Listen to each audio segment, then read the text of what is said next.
सबसे पहले तो मैं आप सभी का स्वागत करता हूं और आज हम क्लास 9th का जो एनसीईआरटी राजस्थान बोर्ड है या सीबीएसई बोर्ड है उसका चैप्टर नंबर 7 ट्रायंगल लेके आए हैं त्रिभुज। तो आज हमें त्रिभुज के बारे में जानना है कि त्रिभुज क्या चीज़ है। वैसे आप सब लोगों ने त्रिभुज के बारे में पढ़ा हुआ है, तो फिर भी हम थोड़ा सा उसके बेसिक की बात कर लेते हैं कि त्रिभुज कितने प्रकार का होता है। भाई त्रिभुज के टाइप कितने हैं। ठीक है, त्रिभुज को दो टाइप में डिवाइड किया गया, दो उसके भाग हैं।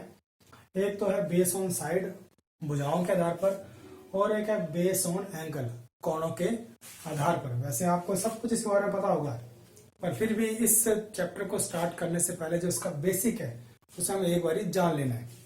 ठीक है, तो पहले हम बात कर लेते हैं इक्विलेटरल ट्रायंगल की, समबाहु त्रिभुज की। तो समबाहु त्रिभुज क्या होता है? जिसमें तीनों भुजाएं क्या होती हैं? बराबर होती हैं, इक्वल होती हैं। वो कौन सा ट्रायंगल होता है? समबाहु। ये ट्रायंगल में कितनी साइड होती है? ट्रायंगल में होती है 3 साइड। ठीक है, कोई भी त्रिभुज है वो 3 भुजाओं से मिलकर बनता है, उसमें 3 साइड होती है।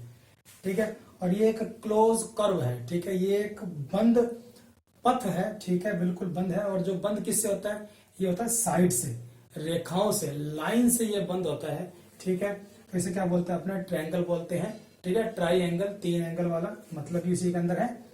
ठीक है, तो ये सबसे पहले इक्विलेटरल ट्रायंगल कब होगा? जब इसकी तीनों साइड्स क्या होंगी? इक्वल। मतलब ये वाली, ये और ये तीनों क्या होनी चाहिए? लेंथ में जो इसकी लंबाई है वो क्या होनी चाहिए? बराबर होनी चाहिए, इक्वल होनी चाहिए। तो ये कौन सा ट्रायंगल है? Equilateral triangle. कहने का मतलब अगर ये 5 सेंटीमीटर है तो ये भी 5 सेंटीमीटर होगा और ये भी 5 सेंटीमीटर होगा। तो ये कौन सा ट्रायंगल है? इक्विलेटरल ट्रायंगल, समबाहु त्रिभुज। दूसरा कौन सा? Isosceles triangle. ठीक है, इसे हम बोलते हैं समद्विबाहु त्रिभुज। मतलब एक ऐसा ट्रायंगल जिसके अंदर 2 साइड जो है, ये साइड इसके इक्वल हो गई, तो इसमें सिर्फ 2 साइड है, जो 2 ही भुजाएं हैं वो दोनों आपस में क्या होंगी? बराबर होंगी। थर्ड साइड जो तीसरी भुजा वो क्या होगी? अलग होगी। जैसे कि मान लो ये 4 सेंटीमीटर है तो ये भी 4 होगा, पर ये 4 नहीं होगी। अब जरूरी नहीं है कि यही हो सकता है कि इसकी बजाय ये इसके इक्वल हो, तो ये 4 होगी और इसकी लेंथ कुछ और हो सकती है। तो ये कौन सा ट्रायंगल है? Isosceles triangle. ठीक है, थर्ड है स्केलेन ट्रायंगल। ठीक है, विषमबाहु त्रिभुज। इसमें तीनों ही भुजाएं क्या होती हैं? अलग अलग होती है। जैसे कि ये 4 हो गई, ये 5 हो गई और ये 3। तो तीनों ही भुजाओं की, तीनों ही साइड्स की लेंथ क्या होगी? अलग अलग। तो ये कौन सा ट्रायंगल होती है? ये होते हैं अपने इक्विलेटरल ट्रायंगल, आइसोस्केलेस ट्रायंगल और स्केलेन ट्रायंगल। ये तो है साइड के बेसिस पे कि भुजाओं के आधार पर जो ट्रायंगल है उस बेस पर ट्रायंगल को 3 पार्ट में डिवाइड किया गया। ऐसे ही एंगल के बेस पर भी 3 टाइप बनाए गए हैं। सबसे पहला क्या है? Acute triangle. Acute angle triangle. ठीक है, जिसके अंदर, जिसे हम हिंदी में क्या बोलते हैं? न्यून कोण बोलते हैं। मतलब कोई भी एक ट्रायंगल होगा, उस ट्रायंगल के अंदर जो एंगल्स हैं, जो तीनों कोण हैं, ये तीनों कोण क्या होंगे? 90 से लेस होंगे। ठीक है, 90 से कम के होंगे। ठीक है, जो भी एंगल है वो एंगल क्या है? 90 से कम के होंगे। मतलब जैसे कि ये मान लो 70 हो गया। ठीक है, ये अपना 50 हो गया और ये अपना 60 हो गया। ठीक है, तो ये तीनों एंगल क्या 90 से कम है, इसलिए इसको क्या बोलते हैं? अपने एक्यूट ट्रायंगल। और एक प्रॉपर्टी आप सबको पता है कि ट्रायंगल में एंगल 3 होते हैं और उन तीनों का सम, उन तीनों कोणों को जोड़ने पर योग हमेशा कितना आता है? 180 डिग्री। ना तो 180 से कम ना 180 से ज्यादा, बस 180 ही आएगा, और वो भी तीनों एंगल का सम। ठीक है, तो ये कौन सा ट्रायंगल होगा? ये होगा अपना एक्यूट ट्रायंगल। फिर है राइट एंगल। तो राइट एंगल में क्या होगा? उसके नाम में ही है राइट एंगल। तो एक एंगल क्या होगा? राइट, मतलब 90 डिग्री। ठीक है, तो कम से कम एक एंगल कितना होगा? 90। कम से कम क्या? एक ही एंगल 90 हो सकता है, बाकी दोनों में से कोई 90 नहीं हो सकता। बाकी दोनों 90 से क्या होंगे? कम के होंगे। अगर ये 90 हो गया तो 90 और 90 कितना हो गया? 180। मतलब इसको और इसको ऐड करने पर ही कितना आ गया? 180 आ गया। बल्कि अपने जानते हैं कि 180 कितना? तीनों एंगल का सम होता है। तो थर्ड वाला क्या हो जाएगा? 0। और ऐसा पॉसिबल नहीं, अगर ये एंगल ही 0 हो गया तो ये ट्रायंगल बन ही नहीं सकता। ठीक है, तो एक एंगल कितना होगा? 90 डिग्री का। उसमें क्या बोलते हैं? Right angle triangle. थर्ड में कौन सा है? ऑब्ट्यूस। और ऑब्ट्यूस कौन सा होता है? जिसके अंदर एक एंगल का जो वैल्यू है, ठीक है, वो क्या हो, वो 90 से मोर देन हो, 90 से ज्यादा हो। सिर्फ एक ही एंगल की होगी 90 से ज्यादा, बाकी दोनों 90 से कम के ही होंगे। इसमें और इसमें दोनों में एक ही प्रॉपर्टी, 90 से मोर देन, ये 90, बाकी दोनों 90 से कम, इसमें भी 90 से कम। तो ये कौन सा ट्रायंगल होता है, ये होता है ऑब्ट्यूज ट्रायंगल। तो ये तो अपनी जनरल सी बात है, क्योंकि जो अपने एक्सरसाइज कर रहे हैं इनके अंदर कभी कभार इस बेसिस के ऊपर भी क्वेश्चन को सॉल्व करना होता है। तो अगर आपको ये पता ही नहीं होगा कि ये ट्रायंगल किस टाइप के, साइड के बेसिस पे कितने टाइप होते हैं, एंगल के बेसिस पे कितने टाइप होते हैं, तो हमारा क्वेश्चन करना थोड़ा सा क्या हो जाता है, मुश्किल हो जाता है। अब हम जो बात कर रहे हैं वो बात कर रहे हैं ट्रायंगल के अंदर कॉन्ग्रुएंसी की, ठीक है, कॉन्ग्रुएंट की मतलब सर्वांग समता की, कि ट्रायंगल के अंदर, त्रिभुज के अंदर सर्वांग समता या कॉन्ग्रुएंसी किस प्रकार से काम करती है या उसे कैसे अप्लाई किया जाता है, तो हम उसकी बात कर, तब हम बात कर रहे हैं सर्वांग समता, ठीक है, त्रिभुजों में सर्वांग समता या कॉन्ग्रुएंसी ऑफ ट्रायंगल। कि सर्वांग समता क्या चीज है या सर्वांग समता को हम कैसे डिफाइन करते हैं, ठीक है। इसके बारे में आपने 7th में 8th में पढ़ा हुआ है कि कोई भी दो फिगर है, ठीक है, कोई भी दो आकृतियां हैं, ठीक है, वो आकृति में चाहे वो एक स्ट्रेट लाइन हो या वो कोई ट्रायंगल हो, कोई त्रिभुज हो, ठीक है, कोई रेक्टेंगल हो, आयत हो, कोई भी आकृति हो, ठीक है, चाहे हमारे घर पे कोई सामान ही क्यों नहीं है, ठीक है, चाहे वो कोई प्लेट है या थाली है, कुछ भी है, गिलास है, कुछ भी है, अगर हम उनकी लेंथ को मेजर करें, ठीक है, जैसे कि मेरे पास ये दो मार्कर है, ठीक है, ये सेलो कंपनी का और ये कैमलिन कंपनी का है, दोनों अलग अलग कंपनी के हैं, ठीक है, लेकिन अगर इन दोनों की लेंथ को मैं मेजर करूं और इन दोनों की लेंथ अगर इक्वल है तो इन दोनों को क्या बोलेंगे, ये कॉन्ग्रुएंट है, ठीक है, ये दोनों मार्कर क्या हो जाएंगे, कॉन्ग्रुएंट हो जाएंगे। ऐसे आपकी बुक्स है, जितने भी मैथ की बुक्स है वो सारी की सारी क्या है, इक्वल लेंथ की है, ठीक है, उनका वेट भी इक्वल है, उनकी लेंथ भी इक्वल है, उनकी ब्रेथ भी, मतलब लंबाई चौड़ाई ऊंचाई कुछ भी हो या उनका भार हो, वो कैसा है, इक्वल है। तो जब उनकी ये चीजें मेजरमेंट में इक्वल होती है तो ऐसे डायग्राम्स को या ऐसे फिगर को हम कॉन्ग्रुएंट बोलते हैं, ठीक है, क्या बोलते हैं, कॉन्ग्रुएंट, ठीक है। ये बात समझ आ गया आपको कि कॉन्ग्रुएंट क्या होता है, कि जिनकी लेंथ, ब्रेथ, ठीक है, या हाइट या वेट क्या हो, बिल्कुल इक्वल हो, तो उन्हें क्या बोलते हैं, कॉन्ग्रुएंट बोलते हैं। अब हम पढ़ रहे हैं कि ट्रायंगल में कॉन्ग्रुएंसी, ठीक है, कॉन्ग्रुएंसी ऑफ ट्रायंगल। हमें तो सिर्फ ट्रायंगल में पढ़ना है, बाकी किसी चीज में नहीं पढ़ना। तो हम ट्रायंगल पढ़ लेते हैं कि ट्रायंगल में ये चीज कैसे अप्लाई होती है। तो आपके पास कोई भी दो फिगर है ट्रायंगल के, ठीक है, एक फिगर ये हो गया अपना ABC, एक ट्रायंगल ये है, और एक अलग से ट्रायंगल कोई और भी है, ठीक है, ये PQR। अब ये दोनों कॉन्ग्रुएंट होंगे, ये कॉन्ग्रुएंट कब होंगे, अब इसमें 3 साइड है, ठीक है, इसमें 3 साइड है, इसमें 3 एंगल है, तो साइड्स और एंगल के बेसिस पर कॉन्ग्रुएंट के कुछ रूल्स बनाए गए हैं, ठीक है। उन रूल को अप्लाई करने के बाद ही हम इनको कह सकते हैं कि ये कॉन्ग्रुएंट है। एक सिंपल सी बात तो ये है कि अगर इसकी तीनों साइड्स की लेंथ और इसकी तीनों साइड्स की लेंथ अगर इक्वल हो, ठीक है, मतलब अगर आप एक डायग्राम को दूसरे डायग्राम के ऊपर अगर आप रखना चाहो तो बिल्कुल उसको कवर कर ले, तो वो क्या होती है, वो कॉन्ग्रुएंसी होती है, ठीक है, वो क्या होती है, कॉन्ग्रुएंसी होती है। तो अगर इसको अब इसके ऊपर रखो, पुट करो, इसके ऊपर रख दो इसको, और ये बिल्कुल इसको कवर कर ले, मतलब इस डायग्राम की PQ की लाइन की वजह से हमें AB दिखाई ना दे, तो फिर ये क्या हो जाएगा, ये हो जाएगा कॉन्ग्रुएंट, क्या हो जाएगा, ये सर्वांग सम। तो ट्रायंगल के अंदर कॉन्ग्रुएंसी के लिए कुछ एक डिफरेंट रूल है, ठीक है, नियम बनाए गए अलग अलग। उसमें जो सबसे पहला जो रूल बनता है वो रूल हमारा क्या बनता है, वो है S, ठीक है, साइड साइड साइड, भुजा भुजा भुजा नियम, ठीक है, इसको आपने भुजा भुजा भुजा नियम कहते हैं, ठीक है ना, साइड साइड साइड, ठीक है, ये अपना रूल है। फर्स्ट रूल क्या है हमारा, S, ठीक है, कि जो दो ट्रायंगल थे इन दोनों की साइड क्या होनी चाहिए, इक्वल, तीनों साइड, ठीक है, कि हमारी जो PQ की लेंथ है वो इस ट्रायंगल की किसी भी लेंथ के इक्वल होनी चाहिए। कोई भी लंबाई हो सकती है, जरूरी नहीं कि वो ए बी ही हो, वो ए सी भी हो सकता है, वो बी सी भी हो सकता है, कोई भी हो सकता है। ठीक है, हम मान लेते हैं कि हमारा जो पी क्यू है उसकी जो लेंथ है वो किसके इक्वल है, ए बी के इक्वल है। ठीक है, ऐसे जो इसकी सेकेंड साइड है पी आर है, तो वो भी इस ट्रायंगल के अंदर किसी न किसी साइड के इक्वल होनी चाहिए।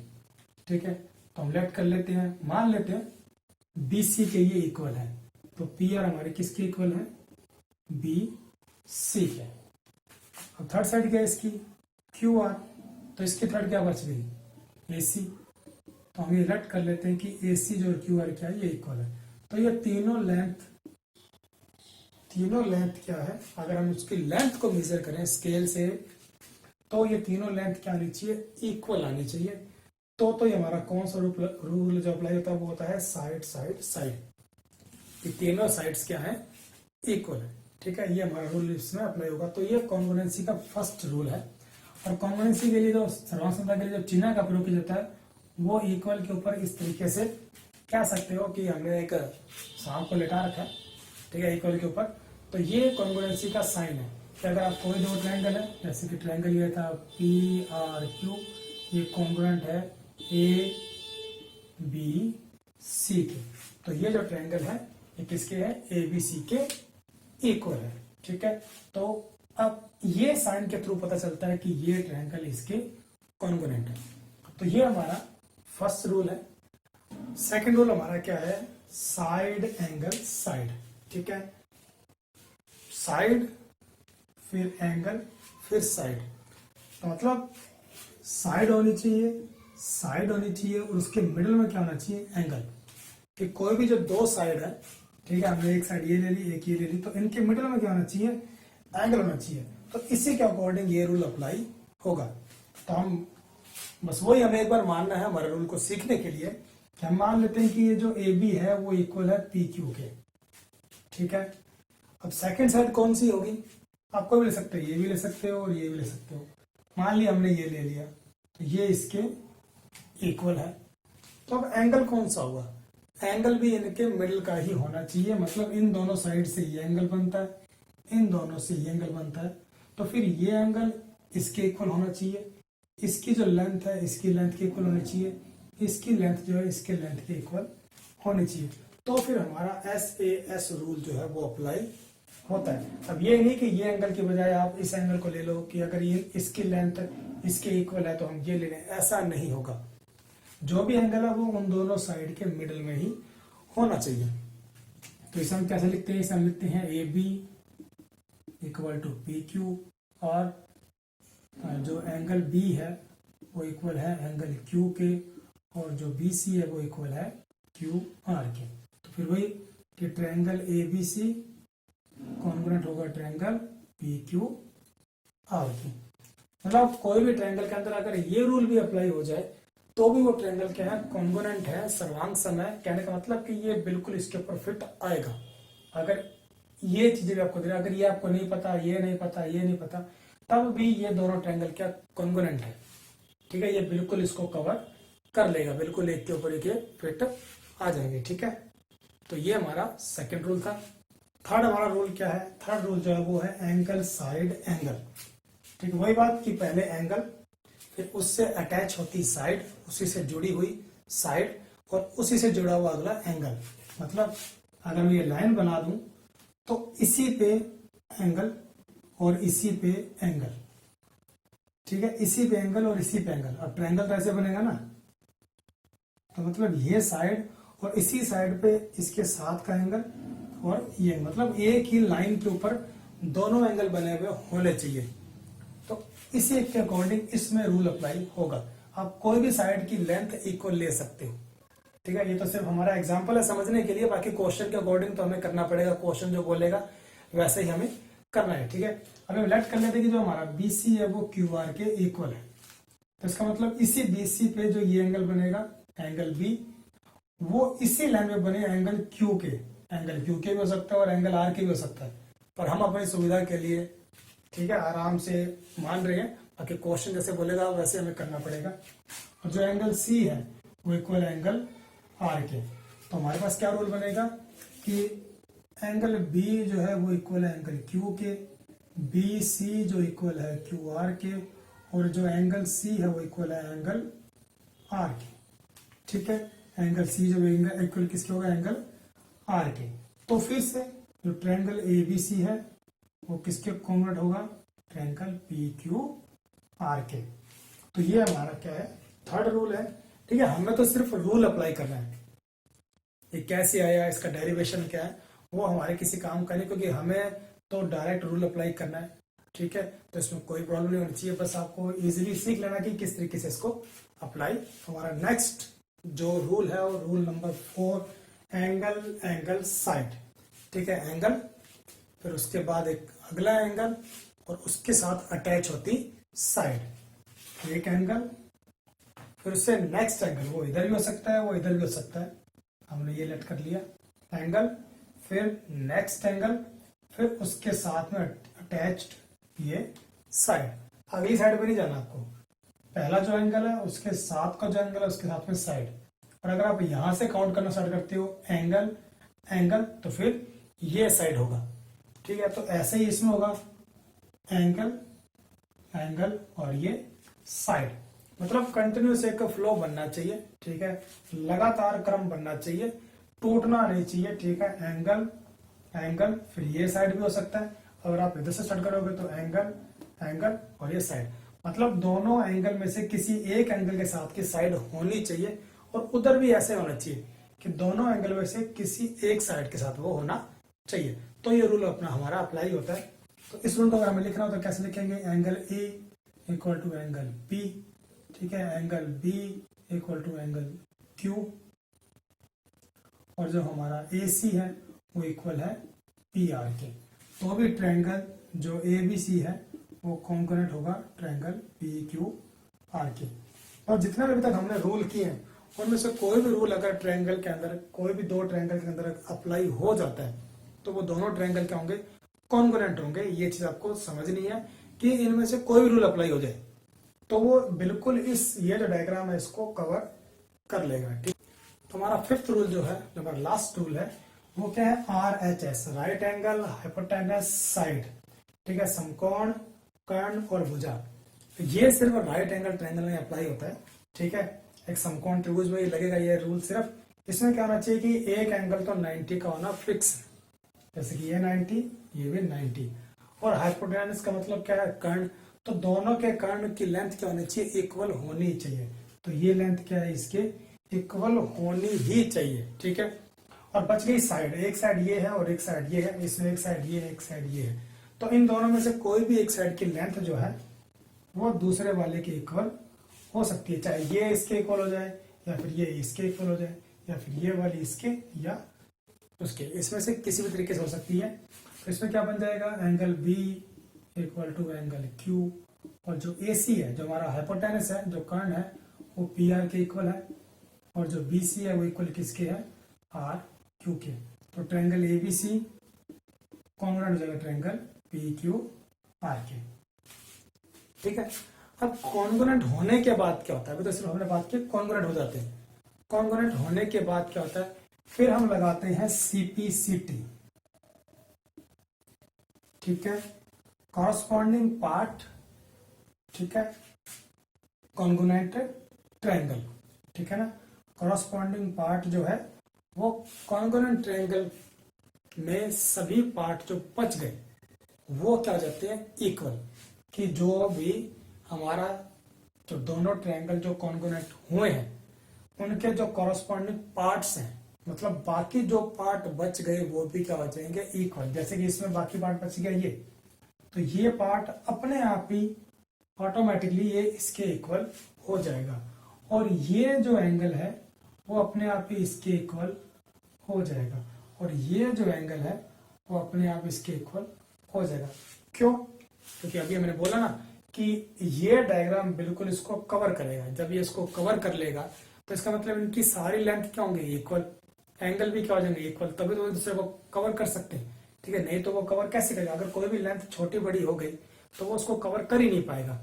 इसलिए कॉन्ग्रुएंट होने के बाद हम यूज करते हैं सीपी सीटी का, ठीक है, कॉरस्पॉन्डिंग पार्ट कॉन्ग्रुएंट ट्रायंगल, ठीक है ना, कि जो बाकी जो बच के भाग है, ठीक है, शेष बचे जो भी भाग है ट्रायंगल के, वो समान समता के कारण आपस में क्या हो जाते हैं, इक्वल हो जाते हैं। तो मैं उम्मीद करता हूं कि यहां तक की बात जो वो आपके समझ में आई होगी, क्योंकि हमारी तीनों ही एक्सरसाइज जो है वो इन्हीं फॉर्मूलों के ऊपर बेस्ड है, ठीक है, ये जो रूल है इसी पर बेस्ड है। इसलिए पहले इन चीजों को आपको समझना बहुत ही जरूरी है, ठीक है। अगर आपको ये चीजें समझ आ रही हो तो आप वीडियो को लाइक जरूर करिए और चैनल को सब्सक्राइब भी कीजिए, ठीक है।